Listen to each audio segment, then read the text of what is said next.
right, sir. Well, we're back again, man. Yes, yes, we This is are. like what, your third or fourth time on now? I've lost count. Yeah. Not that we have a lot of episodes. We have this will be like episode number 16 or something like that. I didn't think I'd get past one, but here we are, number 16. But we're doing our champion series with you this time. It's just bound to happen.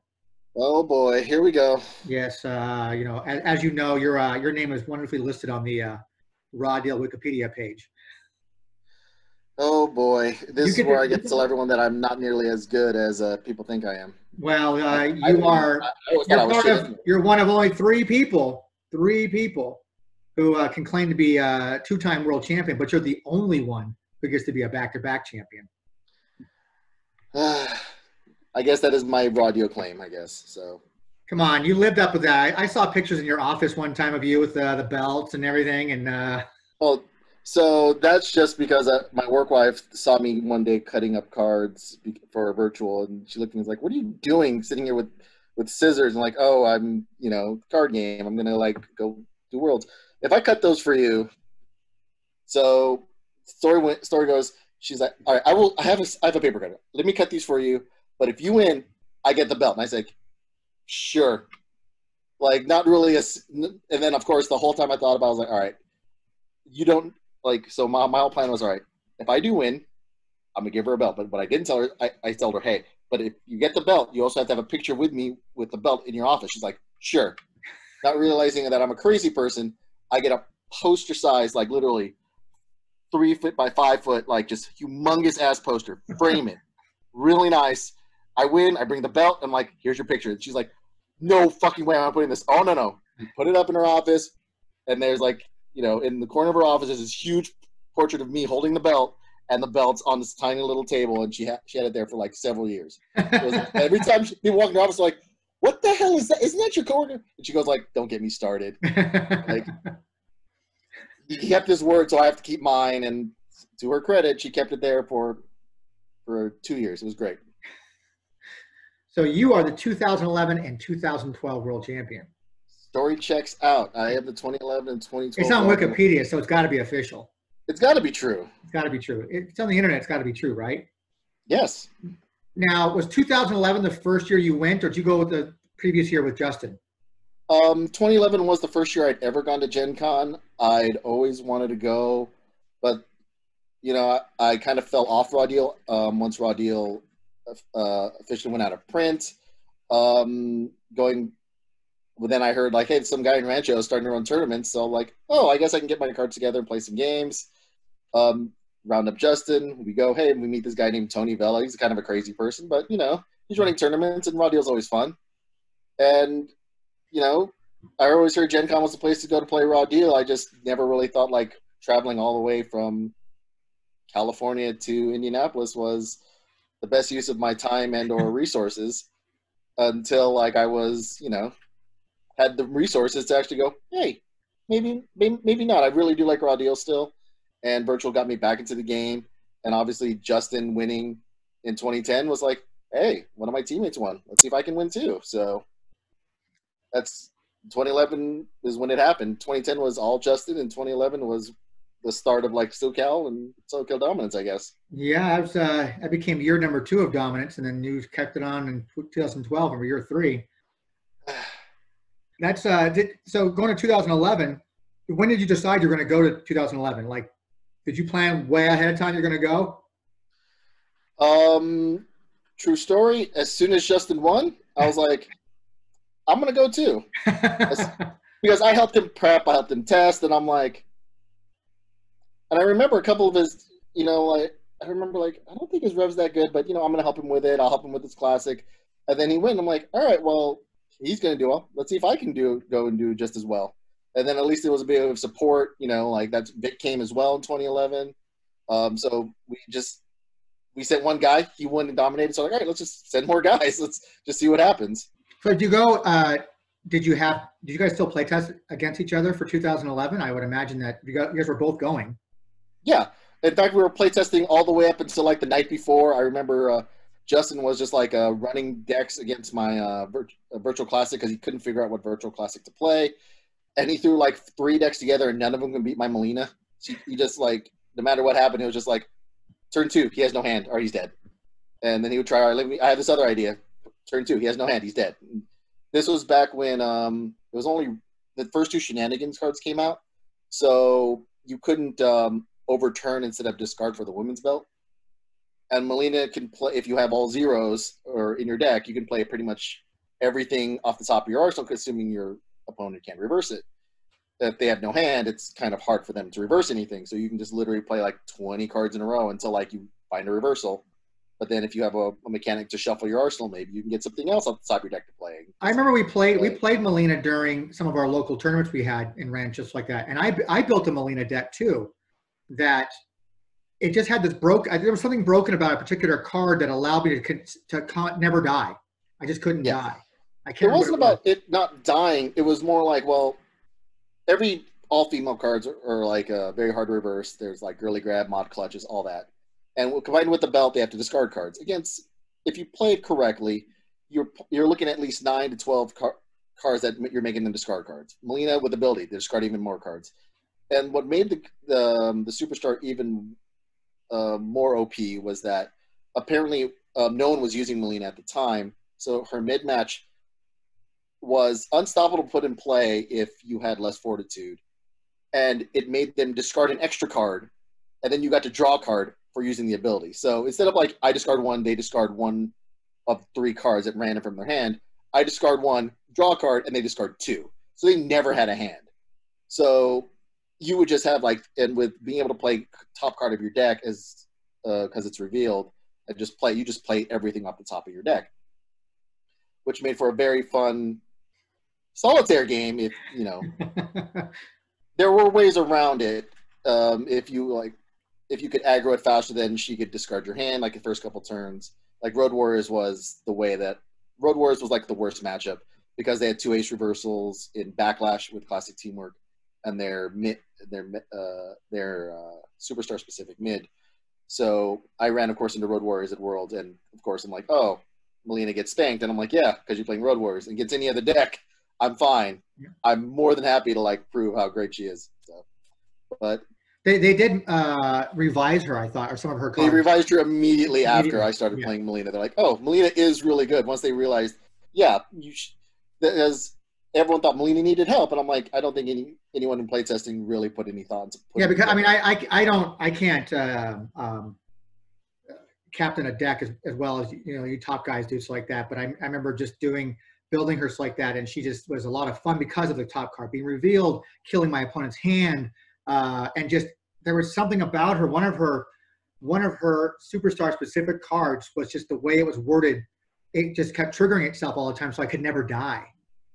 I can't remember what it was, but I remember she was very strong. I do know that she was very strong.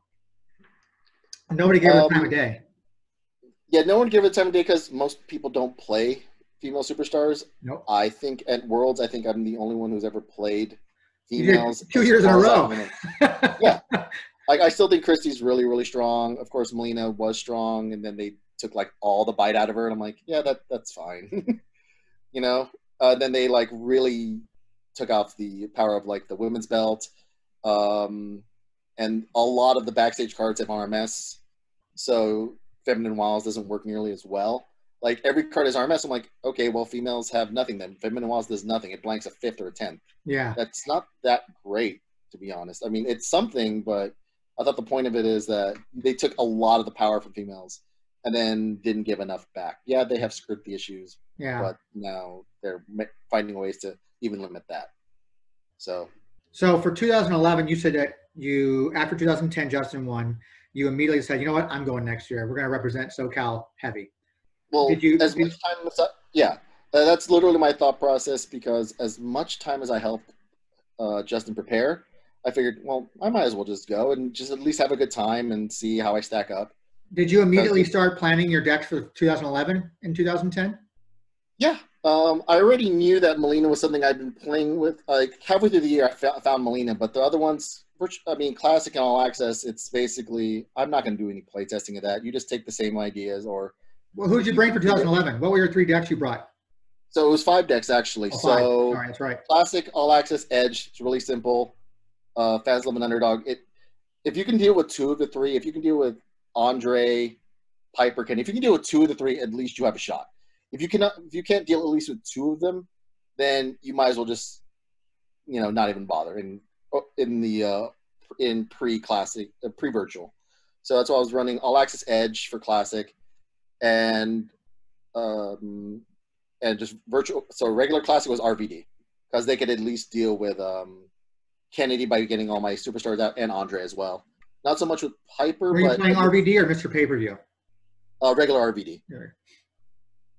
Just big volley RVD to help against Heat Andre, and 3 superstar specifics to get on the board versus Kennedy, which is all you really need. Yeah. And Piper's not so bad. You can just throw like a big first turn Van Daminator because it's blank. You're just like, oh, no, Kennedy, just play. So that was the whole point. At least Edge, fans of an underdog, I can first turn test of strength Andre, no problem. Just 1, 2, I get 2 cards, but you're dead after card 2. So these are things are possible. It's just it takes some kind of luck of the cards. But at least that was my thought process between them. I never. The 5 format you had to pack for was classic, virtual classic, Rev, only virtual Rev. Yeah, and then virtual classic, all access, and then what else?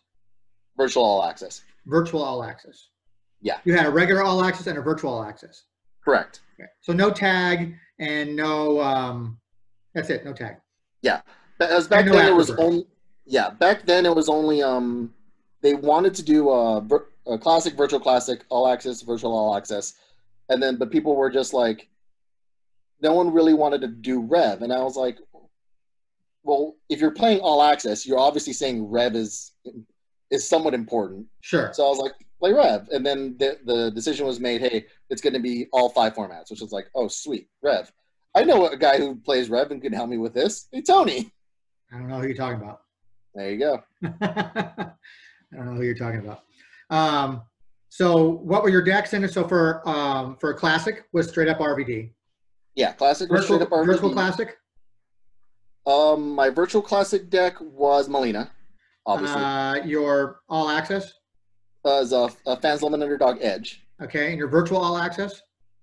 I couldn't think of one, and literally Justin just threw me as, here, take my Stone Cold. I'm like, okay, sure. I don't really want to think too hard because, again, Virtual All Access was a format I just don't play. I could play any deck you give me once you give it to me, and I'm like, oh, I know what this does. I can figure this out. But I didn't want to spend time play testing it. Every world since then, Virtual All Access was the one I've never played because we don't play it in SoCal. I know they play it on the East Coast. It's one of those like, well, I'll just take a really good deck that will work. Sure, the Stone Cold was still semi-broken, so sure, I'll just take that, and now I don't have to think about it. And then your last one would be your Revolution. Yeah, Ric Flair. And for some reason, people would always tell me like, man, I want to play Ric Flair, but you're playing it. I'm like, what does that matter? Just play it. Like, there's a deck list. You could just – it's not a problem. I mean, like, I don't understand that. That's not a good argument. If someone says, I don't want to play it because you're playing it, just play it. Who cares? Like, if you win, that'll be great. That just shows, like, how good the deck – how good the superstar and the cards are. And in 2011 was because we had Pittman on once already for his 2008 run. And he said he played in 2007 as well, for 2007 one. He brought Striker. Striker seemed to be the one. I think even John ran Striker for a while too. It's like that. Everyone runs Striker because he's got the highest superstar. Highest hand size, and he's got extreme support. It's a very obvious deck. Whereas Ric Flair, it's very obvious. It's just the 4 hand size scares people.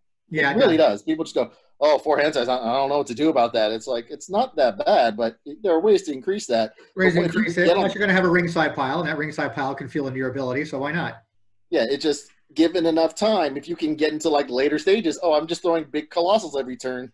How does that feel? Like, never have to worry about, even if you don't draw a maneuver, all right, I'll take 6. Oh, look, there's maneuvers. It's not a problem. There's maneuvers. That happened, I think. Striker, you want to rip my maneuver out of my hand? Oh, that's too bad. Okay, I'll pick it up and play it. Funny story.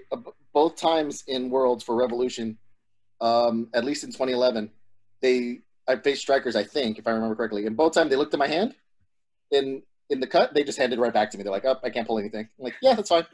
That's great." They look at my hand and then just hand it right back. There's nothing to pull. Striker just doesn't remove anything. Like I got 6 cards or 8 cards in my hand. I got 2 second solutions. I got 2. Yeah, it's great. So in 2011, I actually, I was actually had a very lucky run.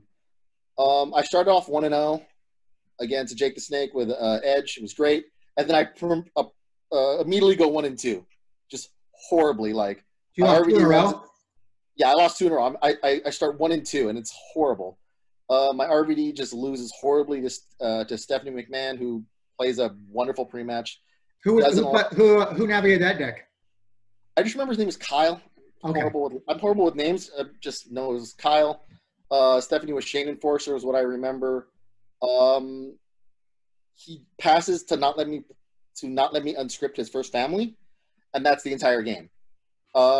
So he gets his actual hand, and then he's got like all these reversals. I cannot get anything through, and by the time I have a chance to, he's already got 2 backslashes and 2 superplexes on the board. I'm just dead. And round 3, it's a battle of 1-1s. I face against Crashers, the last year's world champion. His Road Warriors against Molina, which I've already said is a horrible matchup for Molina. And with his Bash pre-match, I overturned my 2 onces enoughs. The game is just over.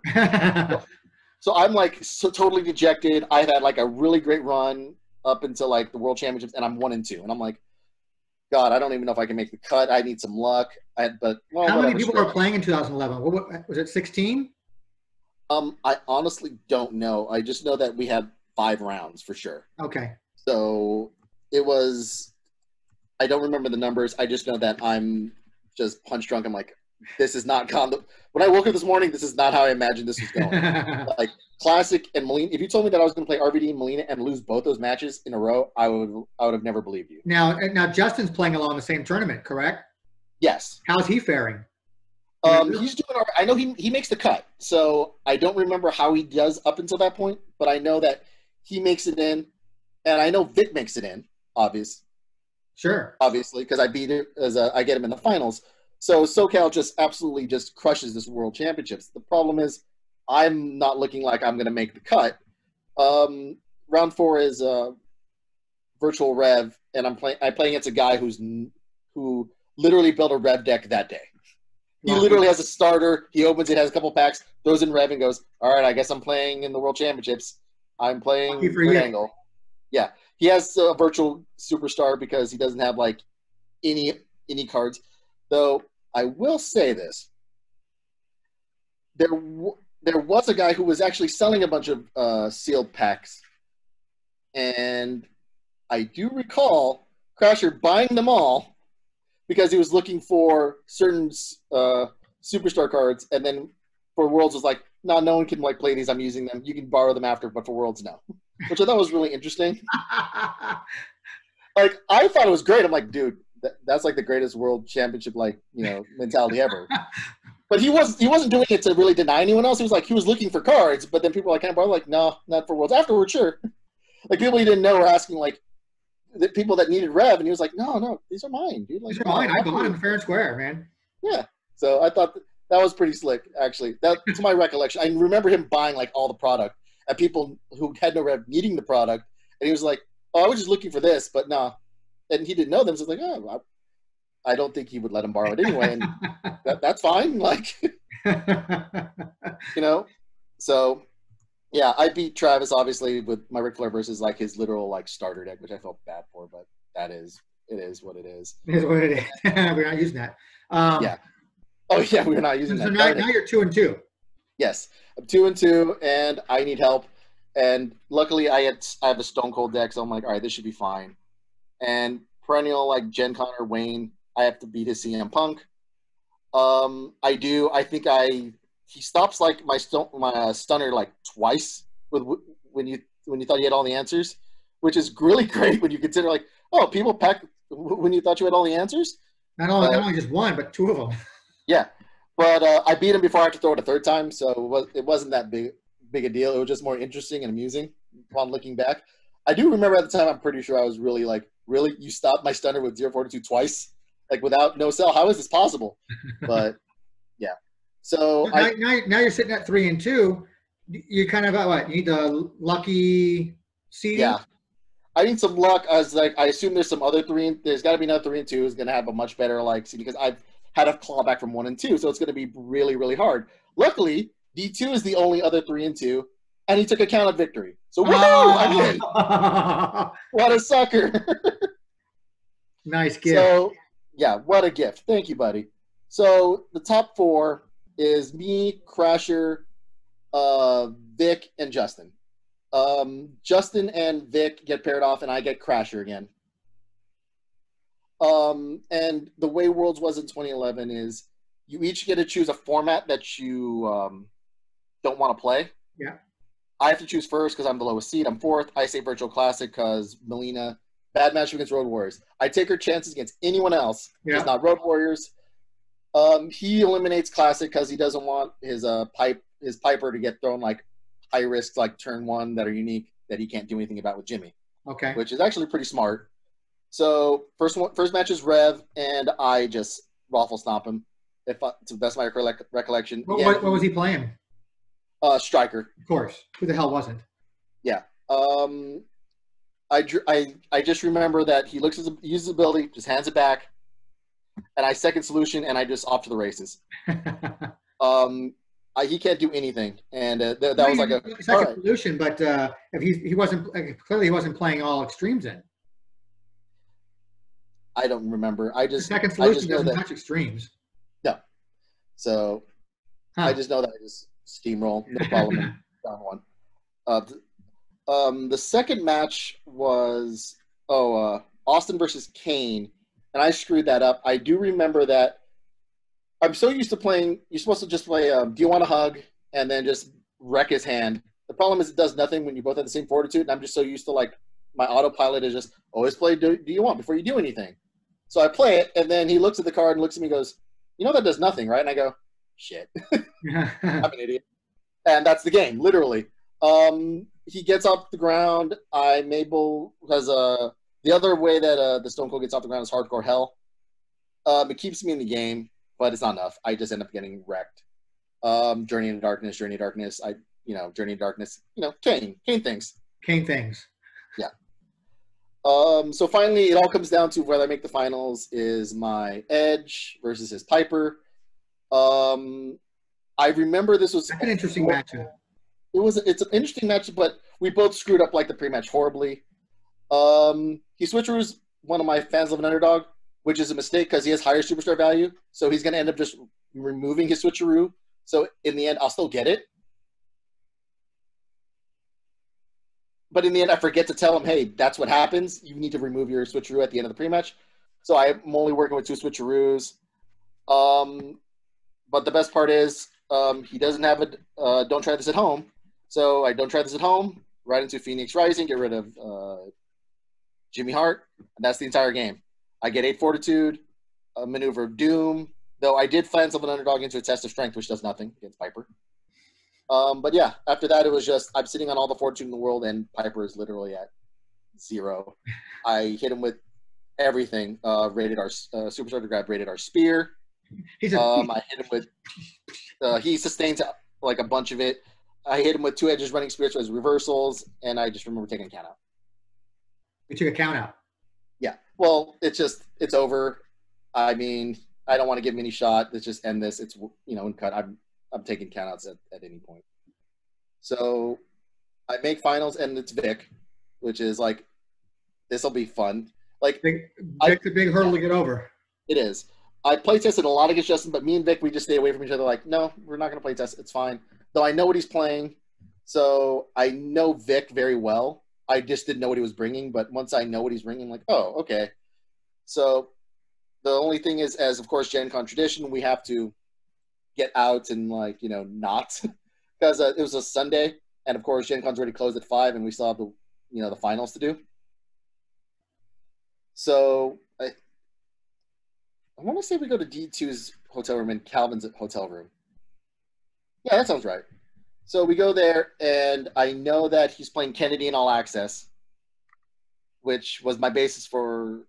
I'm like, no, I don't want to play with no pre-match. That sucks. Mhm. Edge can't win with no pre-match. So in the world, And, the same thing. You pick the formats you don't want to play. yes. Okay. And a running theme in a lot of my runs is that a lot of luck. Vic didn't want to play All Access because he didn't like the whole Austin versus Eugene matchup, which I thought was, whoa, that was the match. I was like, okay, that's a bad matchup, but I think the Edge versus Kennedy is even worse. And he actually took out the other matchup that if I had two chances that was the other one I would have like removed. So he actually did me a solid. Oh. And I was like, oh my God, this is like a stroke of luck. This is great. So I get really lucky because he misreads Meta, at least the way I would have read it. And actually, we talked about it later. He said, I shouldn't have removed Virtual Alexa. Yeah, you really shouldn't have. You should have removed something else, anything else. He's like, yeah, he even told me he thought like Virtual Classic probably would have been better, but in the end, he won the Virtual Classic, so I guess that doesn't matter. But going into the matches, Revolution, again, same thing. He uses his ability, just hands it back to me, and I landslide. What was he using? Also striker? Yeah, also striker. I don't think I've ever lost to a striker in like with Ric Flair and all the times I've been at Gen Con. I've only lost once, and it was never to a striker. So yeah, and most of the strikers are just landslide. So yeah, there's nothing else to say about the match. So match 2 is Molina versus Dwayne "The Rock" Johnson. So how do I put this? Molina at the time has lots of ways to deal with a lot of things, including drastic times to get rid of pretty much everything. I dump his hand, and I just forget to use my ability to get rid of the "Don't try this at home" that I know in his hand. 5 turns in a row. I just forget. I just don't do it, and that's just me being horrible. It was literally like I remember putting my ability on top of my deck once, and then just moving it and drawing my card, and Vic just kind of has a smile like, you did it again. I'm like, I'm such an idiot. Because I think Vic even knew, like, this match is over. We're just playing it out. And then, of course, he comes back and beats me because I'm just an idiot. Like, Vic will tell you that, and I'm telling it that I fell apart. I had that match won. It was over. I had the world championship, and I deserve to lose because I'm an idiot. You're forced to do a game 3 now. I'm forced to do a game 3, but at least that one I know how to play. So luckily, game 3 is RVD versus Her Friends, and it's really simple. I can get rid of his manager. All I have to do is just pass until I get to the main. I don't play anything until main, just so he has to play Ace Reporter, and then I will get rid of it, and then it will have no hand, and that's the game.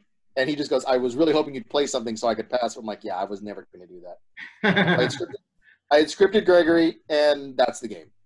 You played it out, though. We played it out, but he knew as soon as he has 3 cards in hand. I think he reversed my he reversed my first punch after punch with 2 Revos, and I was like, oh shit, this may be a game.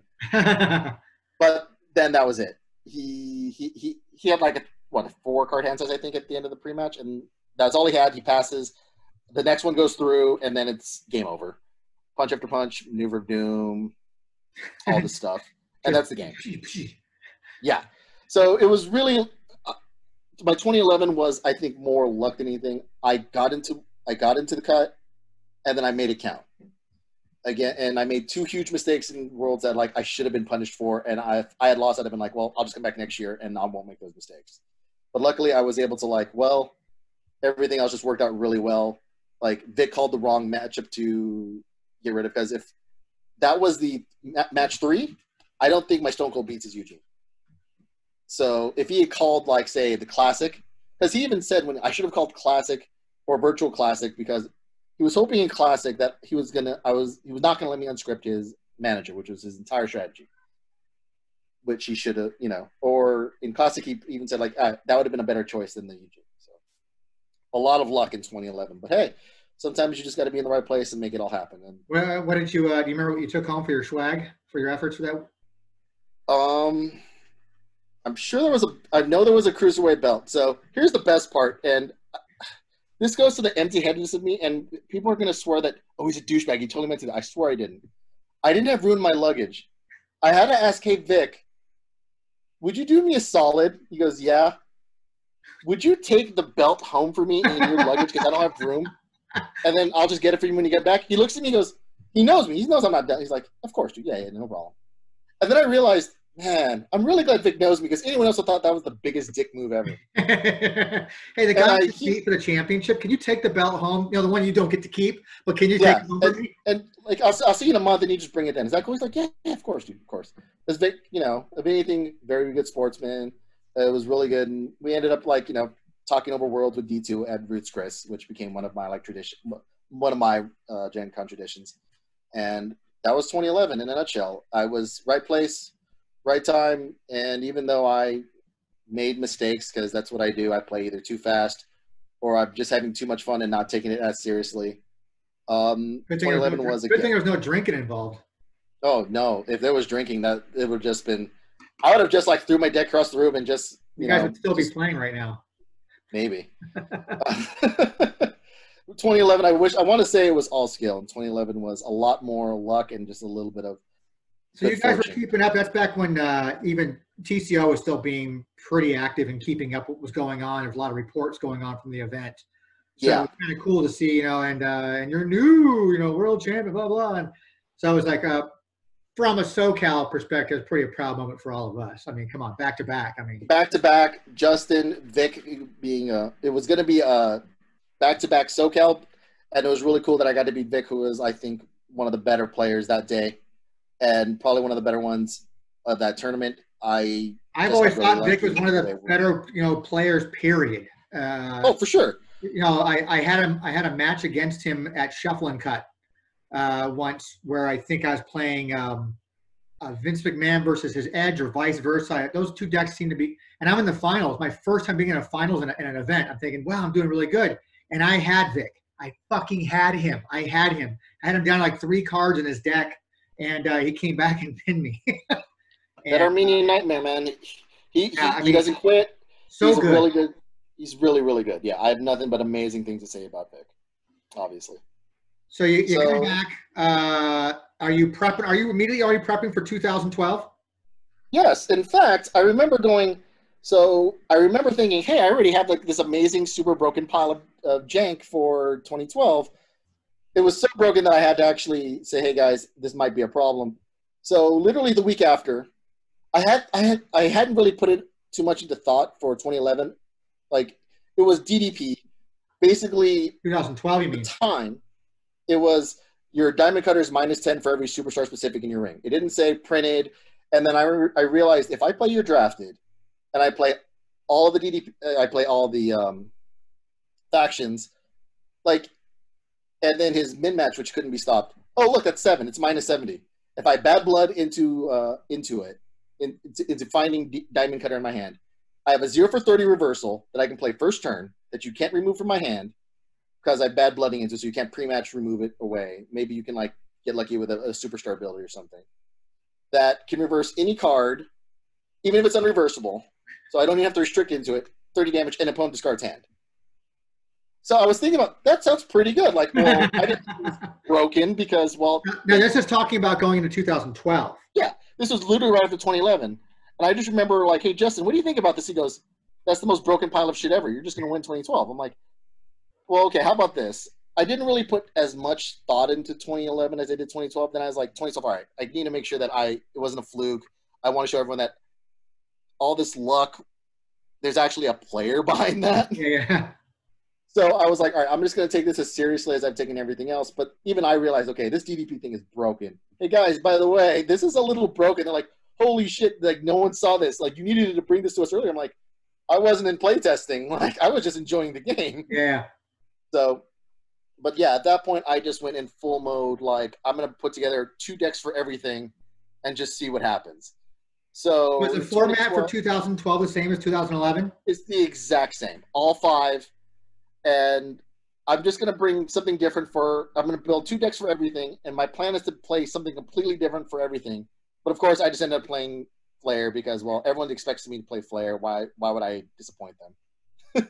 So I just played Flair, but everything else is completely different. Do you feel like they were coming? I mean, obviously, I have a personal interest in the Ric Flair one. I mean, obviously.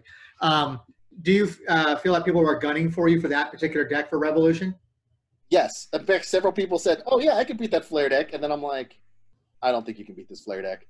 So they want to, can I play you? Yeah, sure. And of course, I just mop the floor. They're like, "Oh, I don't know what happened." I'm like, isn't I thought you placed this against this? Yeah, but no one plays it like that. I'm like, just throwing maneuvers every turn. This Yeah. is it's all flare does. And he goes, "Yeah, no, I wasn't expecting that." I'm like, oh, weird.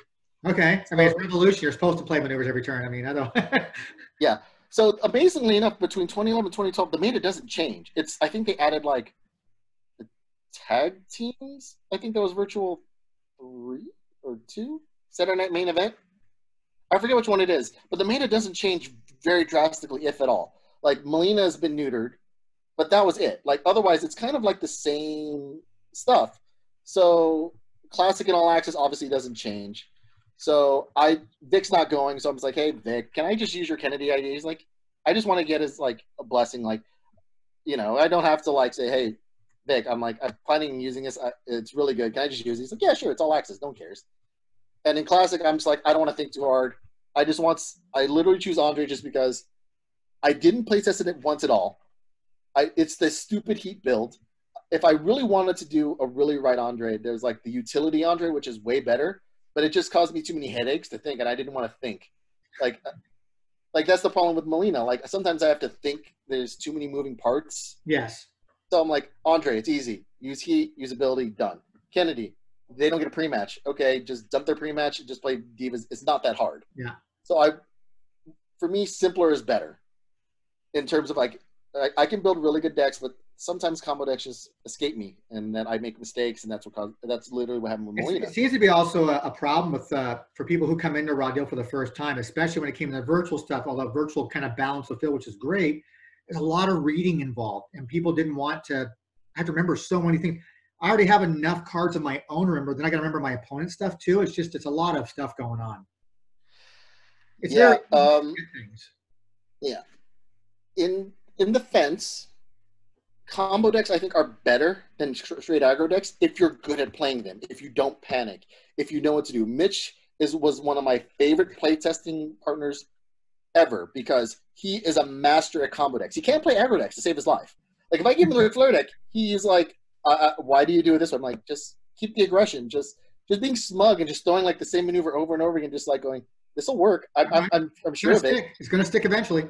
And then it does, and that's just not his kind of deck.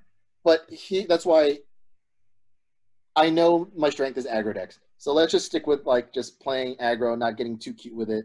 I mean, in terms of like moving mechanics. So,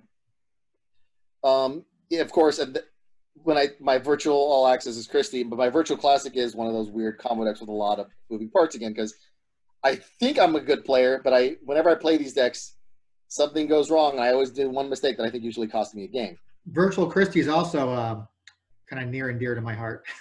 Yes. So one of my good strengths is like seeing ideas and going, that's a cool idea. I think I can make that better. Mm-hmm. And that's literally my whole idea of 2012.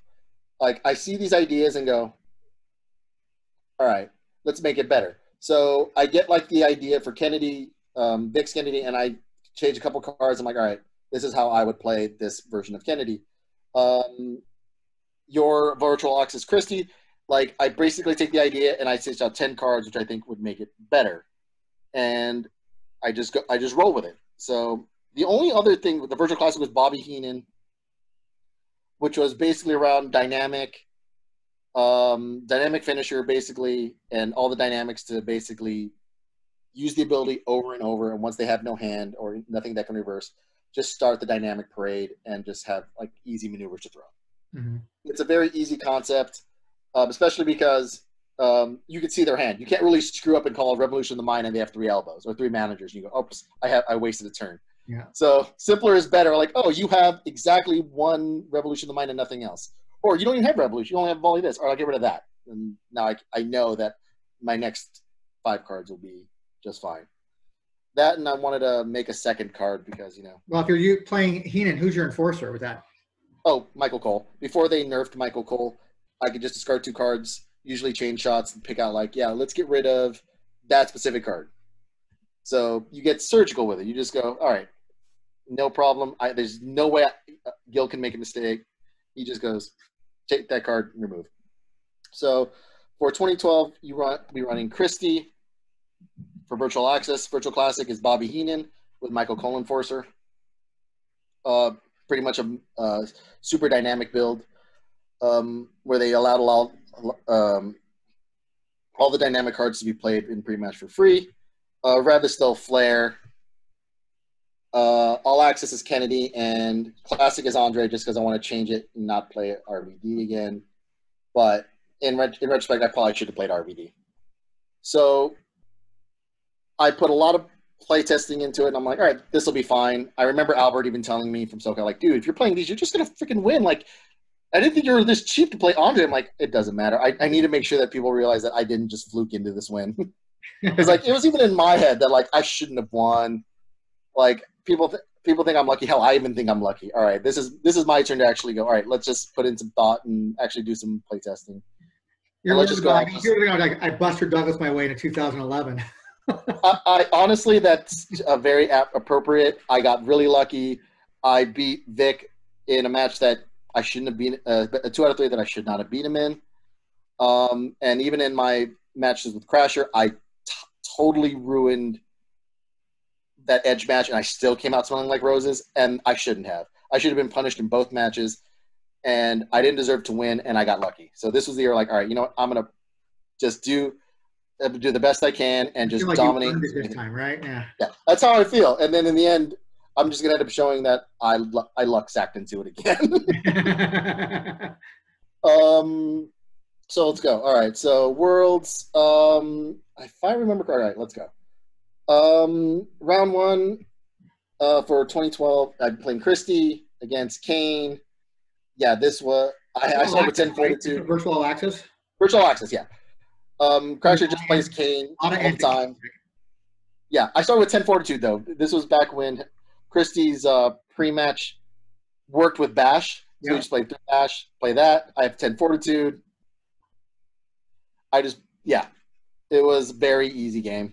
I still didn't even use taunt Bashu before I beat him. So yeah, 1-0, no problem. Andre versus literally the first time I'd ever played Andre was in round 2 in Classic against Goth, and I literally just remember like doing all right, heat ability, and Goth is sweating. He's working as hard as he can with his her friends to recover, and I remember I had him at count out. And I was just like, I don't know if it was hubris or me just like, you know what? Goth has worked so damn hard. I want to see if he can do this. Screw it. I'm going to see if I can go for the win. All right, pass. And that's when I realized you probably shouldn't give someone as good as Goth a shot. And that's when I realized I should have just took the fucking count. And in the end, he ended up beating me. So I was like, I deserved that. Yeah, he came back and beat me, and I was like, I deserved that. But this worked out really well later. But anyway. Round 3, Rev against Joker. I just remember that I know he plays C Crystal Clear. And I remember drawing my hand going, I have Space Mountain Punch and 2 second solutions. And I'm like, please don't do Crystal Clear. Please don't Crystal Clear. And I just try to sell, I'm like, God, my hand sucks, dude. Like, this is horrible. And he just looks at me like... You're trying to poker him at it. I see it. He's looking at me going, I don't know if I believe you or not. And I'm just like, shit, maybe I oversold this too much. And then he doesn't say Crystal Clear. And he's like, I'm going to make a gamble. And he doesn't play it. And then he goes, all right, so how good is your hand really? I'm like, oh, now that we know, you're dead. And he's like, what? And I'm like, dude, you're fucking dead. And he goes like, I even show him, looking at me, he's like, oh, I am fucking dead. So, yeah. Who was he playing as for Revolution? Kane. Kane. You really liked Kane. Interesting. And, yeah. So, yeah, not much to say about that. That I won that in the pre-match. And if you play Crystal Clear, it's a completely different game. I don't know if I'd have lost, but I know that it would have been more of a match. It wasn't a match, obviously. I do remember. Okay, so round 4 was I was playing Kennedy. It's almost like getting a god hand, really, that no one touches. You know, getting 2 second solutions and a Space Mountain Punch. It's in a 6-card hand. It's like, it's pretty good. Okay. But I know he plays Crystal. I'm like, please don't do it. Please don't do it. So, I play Calvin, who's playing Creed's Batista, and he's a really good player, but he's not really up on what cards. So he just figures it out as he goes along. He's good enough. He immediately realizes that, like, all right, he doesn't get to play anything, but he realizes very quickly that, oh, you're an action deck. This is gonna be great because first time I play Michelle McCool, he immediately drops Blindside Spinebuster, and we're just like, he laughs because we both understand the joke. He's like, well, I'm gonna get to play that for free. This is gonna be great. I end up discarding his entire backlash, but I draw my opening hand. There's no reversals, so except for Oversell, which I'm like, oh, that's something at least. Whatever. He plays the Spinebuster. I have to oversell. He gives me this look like, oh, I didn't expect that to happen. Sweet. So he can now play Blindside. So I play an action because it's the Kennedy's nothing but actions. And of course, he plays Blindside Spinebuster, and I have to eat like an Atomic Spinebuster. He discards his backlash that doesn't exist, so it's great. And he gets like super close to decking me. He has 4 cards, but he's out of action reversals, and it's my turn. It's over. So I just play I get all the McCool's. Sorry, this is the beginnings. Get them all back. Drop my hand up with Premier, and then the action parade. It's just everything into play all the Divas Next Generation, exactly as it's supposed to go. Except for it wasn't supposed to be me with 4 cards in Arsenal or 5 cards or something really close to dying. But yeah, that was that. And what was the final match? Oh yeah, Virtual Classic, Bobby Heenan. Scott Barrup is playing Bret Hart, which seemed like a cool deck, except for he didn't get on the board just because it's Bobby Heenan. I'm just removing everything he's got. I don't know what he called for Hitman, but he didn't know what to expect out of my deck. So he called something, if I recall, that did nothing, that I wasn't even packing. Yeah, that's all I remember because he didn't. He's like, oh, I don't know what your deck does. I'm like, I don't know what to tell you. And he's like, and he didn't. I think the worst would. I forget. I don't know what the worst would have been, but I just know he chose something that did nothing. And I was like, okay, so your Hitman does nothing. I just go to town, and it's an easy match. So I go 4-1. And it's into the cut. So my one recollection is that when I make the cut, I'm playing against Creed's boy from Oklahoma, whose name is literally Daniel Bryan. I was like, come on, you're full of shit. No, apparently his name is Daniel Bryan. I'm like, okay, cool. You might always call you Brian. So how it goes is that I don't remember. I know that we played All Access, Virtual Rev, and Virtual Classic. We play all the virtual. We play All Access, Virtual Rev, and Virtual Classic. That's what we play. So against his John Cena, he goes first. The only thing I remember is that he was worried about how the backstage signatures goes, and he goes, yeah, we just reveal at the same time. Okay, sure. I only reveal 5th, and he reveals the +1. I'm like, okay, perfect. That's fine. And he gets to go first. All I play is Premier. All he plays is Yo Kill, obviously. He pokes. I oversell it. He gets to remove some cards, but he hits like all pre-match. Then the game is over. He has Cal, and that's it. But then I stop his next card, and then it's turn 3. It's Divas Next Generation. Easy game. So this is the semifinals, correct? Yeah, semifinals. We're already in, and I don't even remember who is in the other match, to be honest. It's going to be the other match is going to be Anigoth and someone else. Yeah, I don't remember who Anigoth is playing. That's the thing. I know it's Anigoth Anigoth has made the cut, and I don't remember who else is in the cut. So I just remember the next one was a Virtual Rev match against a CM Punk, and that's when I realized, RP Arm is pretty good if you just really concentrate on it. So I remember that in this game, I am just being landslided. Like, I draw an ass hand, and he's super confident. And then I just remember him saying, dude, my CM Punk has never lost a grab. I'm like, I can say the same thing about this deck. And he goes, you're serious? Yeah. Are you serious? Like, yeah. All right, so someone's gonna have to lose. It's gonna be great. And of course, I look like a complete utter fool because he starts the match 34. I can't stop any cores, and he's playing nothing but cores. like all arm cores, and to the point where I think he's got like 6, so like all his arm moves are humongous. So I'm just getting like, well, this sucks. So I think I'm at like the only thing I've gotten through is like a 2 second solutions. So I have 4 fortitude, and I've been throwing Nature Boy Chop over and over and over again. 4 is a good number for Flair. Yeah. So I finally get it, and I'm like, oh sweet. So I put back like, how do I? And then I put like a reversal. Was Rev 4 out by this time or no? No. Okay. Not yet. It wasn't until the next year. Gotcha. So I put back like second solution, like a big maneuver that recovers. It's got to be Dragon Sleeper. Sure. Because those are the ones I can't recover. Yep. And then I put like another core reverse. It's probably the only one solution. And I'm pretty sure another Dragon Sleeper because I want to be able to like overturn and draw the card I want. Sure. Pick up a maneuver and then throw the Dragon Sleepers because now I know they're going through. So that's exactly what happens. He throws a core. I overturn it. Draw the right card. Sweet. Dragon Sleeper. Recover again. Yep. And now I'm just throwing. And now his face just goes, wait, I had this match. What the heck happened? And now I know he can't stop me, but I'm now drawing all my reversals. And I've put back all my reversals. So now the game has gone from completely one-sided his way. It's completely one-sided the other way. And I ended up just taking him down in straight sets. It was like, when you have 4 cards of Revolution, that's usually a game. You're like, oh my God, what the hell has happened? There's no desperate maneuvers yet. And yeah, I was able to just finally push through Nature Boy Chop for the recovery, and then I just Power of Flair.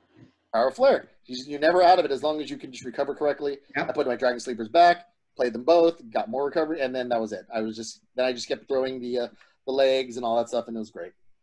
Nice. So now you get to the finals now. Yeah, we go to Worlds, and I've like completely done everything I wanted to do. 4-1 in the cut, only losing to Goth, and of course I'm seeing Goth across from me. Okay, great. So good thing is he wants to cancel the Andre match, which is great. He beat me, and I don't know why he wants to cancel it. So I'm like, this is great. And I don't want to play Kennedy versus Eugene because, Eugene is still horrible. Like, he doesn't need pre-match. He gets, like, all of his cards. So this finals is very interesting because I remember it got a little heated, if I recall. Oh, it did. I'll get into that story. So, match 1. Because this was on YouTube. You guys were recording. Oh, yeah. So, match 1, it was Bobby Heenan versus her friends. This is the match he should win for the simple fact that he packs old school cage match. So he does, and I keep it really close because eventually I have to throw dynamic maneuvers way earlier than I'd like to, but they start going through.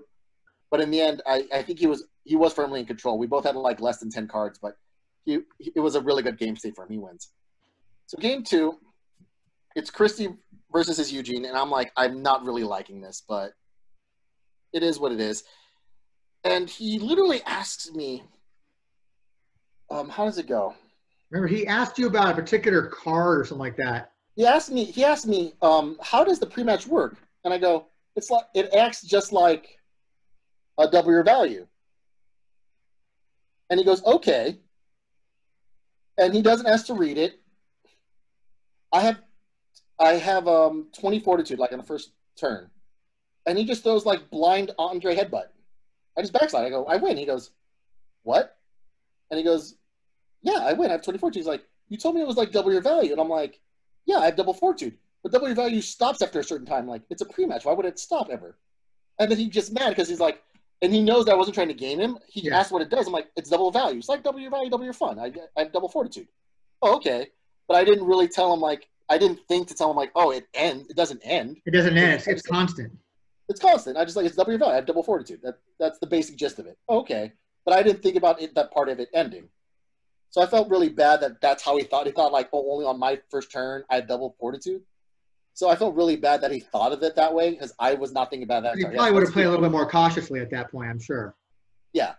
He would. He's already against the ropes on it. I mean, that backside's coming out eventually.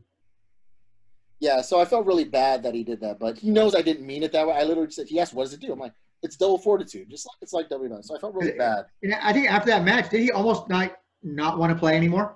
It's not that. He had to, like, go and just take a walk just to clear his head because he realizes that the match was his.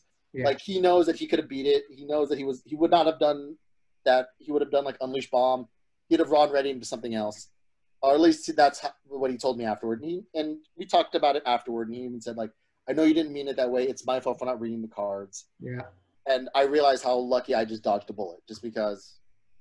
Yeah, It was pretty controversial the time I recall. I mean, there was some. I do remember being that way, and I felt really bad about it. But then I just remember like everyone on like both Calvin and Justin like, it's not your fault, dude. Like, we know you didn't mean to do that, Yeah. and I know I didn't mean to do that, because if it was I wouldn't have been nearly as smooth about it. So we come back, and the sad part is like it's the biggest anticlimactic match for Virtual Rev. He's playing an old school, basically a classic Rev Austin that basically arrived, raise hell, leave into a big colossal first turn. Sure. Except for we have slow your match to a crawl. So I just play it, reverses, and he has no way to get on the board, and that's the game. So like the biggest anticlimactic finish. I packed the right card, and amazing if no one was packing that card yet. That's amazing, actually. It really is. Yeah. So you play that card, game's over, and I miss playing that deck. Yeah. So again, I get really lucky. I meant to leave no doubt, and of course, all I've left with is doubts because I get lucky against Goth, and Goth doesn't realize his Virtual Rev deck. That's kind of how every championship run is, though. It's like that. There's a bit of luck involved like that. You have this skill because you know how to navigate your deck. You know what your deck is supposed to do, but you can't count on your opponent to know everything either. So. Oh, I agree. Like you have there's a level of poker being played here too, put under poker face sometimes, you know. Yeah, I don't take Raw Deal as seriously as other than saying, hey, it's Worlds, take it seriously. I don't take it as seriously as I do other things in my life. But at the same time, I wanted to win. I have I've played this game so much. I know the level of cards I know is just, it's a 10,000 hours. I see his Austin deck. I already knew what he was doing without even like, oh no, he's going to try to do a Rise, Raise, Hell, Leave. He's just going to end up, this is going to be bad. And he does it, and it's just, oh, I know I've slowed the match to the crawl. This game's over. And I know it before he knows it, and that's why it's just really awkward. And that's the thing that you can't luck into. You have to prepare for that. So even though I say I got really lucky, there was a lot of preparation. Of course. And that he chose Andre for no reason. That his deck could have beaten Andre. You guys brought decks like we'd play when I was in Rancho on that apartment con. We had the conference room we used to play in. You guys would bring decks for Worlds. I think, was it you? You brought a Heenan deck? Yeah, that was the Heenan deck. Yeah, I stomped the shit out of it. Yeah, you stomped the shit out of it because I was You're like, well, God, if Tony Bella can beat it here, it definitely isn't.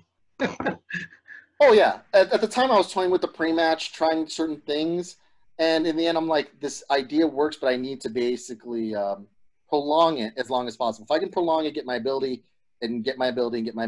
that's when the deck starts to shine. So that's when I remember doing like this stupid challenge. Like, I wanted people to bring decks. I'm like, all right, how about this? I will give you like a money challenge. Anyone who could beat like 2 out of 3 decks, you get like money. And I think I lost 2 out of 3 like the 3 people. I'm like, oops. Oops. It worked though. It got what I wanted. I got people to actually like want to build decks to beat me, like, cause I wanted everyone to up their game, and they did. I'm like, well, I don't think that the problem was with the decks. The problem was with my execution and like tweaking of the pre-match. So that helped me a lot in terms of being able to like figure out what was wrong and where the shortcomings were. Well, not to get too much into 2013, because we're going to wrap it up here pretty soon.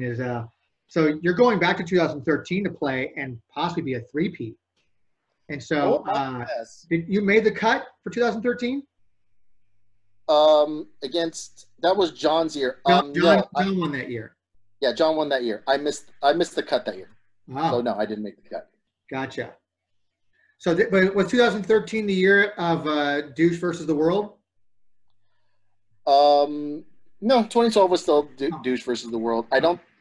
I had like these extra decks that I wasn't playing for World, so people were like, "Oh, are you?" I wanted to throw people off, so I think I still brought the RVD deck, knowing I wasn't going to play it. I brought Molina, knowing I wasn't going to play it. The classic, like, choose a format, whatever you want. There's all these tokens. Just if you can beat me, you get a token. And it was just all these random, like, janky, like a home team deck. And people were just like, "Are you playing that for Worlds?" I'm like, I just shrug and So people were like worried about decks that I wasn't ever going to play the Worlds. And all of a sudden you break out the actual real decks. Like, holy fuck, this guy's he played us. So both years, my cool prizes are, you know, I get cool belts. I get to put my name on. I get a vanity card, which apparently douchebag was not. The whole idea was when I made douchebag, it took me an extra year to make it because there was like a big gap between set because Virtual One was like the biggest set ever, and then there was like a gap between. Yeah. So when Virtual One, my first card came, it came out way in Virtual 5, and I just remember the deck being like, okay, John proved that you can build a deck with literally Germans, atomics, precision haymakers, and bootlaces and just be perfectly fine. Mm-hmm. So the whole point was like, I literally just, when I first created the card, it was like, I wanted to be 2011 because, you know, I'm a big vanity person. So 2 damage, 0 fortitude. And that's why in the action is draw 1, discard 1. I never thought anyone would ever play it as an action. But when I made a multi, then people could. But I literally put that versus literally bootlace, atomic, German, and precision. And then, but also, I wanted to reverse like pre-match on the overturn or just overturn in general, and to make sure that it wouldn't be overused or used over again. It just whenever you use it, it goes and it's permanent. So it at least gets you on the board. So it's not a broken pile, but at least it stops anyone who's being a douche. Don't be a douchebag. That's a staple. It goes in every deck. What ended up happening was to save space, they ended up, for some reason, because they're like, well, what do you want it to do? Well, stop like anything with a reversal restriction. All right, let's do that. Stop anything with a reversal restriction. And I don't remember how, or I don't remember what, but it also stopped any revolution. I'm like, what? Like, I remember this card like going way out of control. I'm like, this card is not what I wanted, but this card is somehow way better than it was ever intended to be. And then just became a staple through. I wasn't trying to push anything like that, and it just ended up being that way because it was just give and take. Well, we need to do this. They ended up being way stronger than I ever thought it would be, as opposed to my second card, which was way less stronger than I wanted it to be, but it's still pretty strong if you know what you're doing with it. Which is the second card? Because everybody kind of knows don't be douchebag. Yeah, 2-time is not nearly as strong as douchebag, obviously, but that you can turn over cards in people's ringer is pretty good. And then reverse poke and shake, which is what I wanted on the first card, but they were like, no. Playtesting people were like, no, people playing 1 damage maneuvers, you shouldn't punish them that hard. I'm like, but when I made the second card, I'm like, no, we're stopping poke and shake. I hate poke and shake. Just because I think it's a really dumb card that should be able to reverse by something. Sure. Other than escape move and step aside, which no one packs unless you're a legend. So I luck box into 2 world championships, I guess, and I get to make 2 cards. Yeah, well, you're in the record book, so hey, we'll take it. Yeah. You plan on ever participating in another world? Should there ever be one? Because talk is at 2020, there's still going to be one this year. I don't know how that's happening as far as organizing it, but it's supposed to be an OCTGM, an octagon. Yeah, it's all virtual. Like, if it's virtual, it's online. I'll probably just throw out like my old decks just to play and just see what happens and just get, maybe beat by like whatever the newest and coolest decks are. But at the very least, if it's that easy, I probably will. So I'll just show up and like, oh, some random guy that's going to get stomped or not. We'll see what happens. Do you think they're ever going to have something at Gen Con again? I can't imagine we don't. But with everything going on in this year, I mean, I don't know where Raw Deal is going in terms of organized play, in terms of World Championships, but there's got to be at least some presence at Gen Con. I assume there will be something. I don't know what it's going to be. So, but if there is, and if I'm ever there, I'm obviously going to drop by and at least play 1 or 2 games just because it's fun. So I still love Raw Deal. I've been super passionate about the game ever since the beginning. I still love the game. I still love wrestling. So, and I still treasure all my friendships, including you, Vela. Somehow, some way, I still have this picture of you just flipping me the bird when when I'm wearing a mask and you just very pissed off at me. I love that picture, by the way. Yeah, well, Raw Deal can bring that out of you. Yeah. I appreciate it, man. I was always taking time to sit back, chat, reminisce, deck talk, whatever you want to call it. But I'm sure we'll be doing it again. Not sure what you'd like to talk about next time, but we'll do something again. I'm sure there'll be more sets that we can talk about. Some older sets if people still want, we can still do Mania. And yeah, I think Mania is something I have in my notes to talk about for down the road here, Mania. But I'm working down this list of people for champions, and just I get to knock off 2 years in a row. Boom! Just by talking to you. Done. There we go. Glad to help. I've got a few feelers out there for some other former champions, so I talk to them as well. But yeah, always fun, man. Always fun. Always great to hear from you, Tony. Well, let's talk again soon. Thanks, bud. Don't be a stranger. We'll talk again. Always. Later.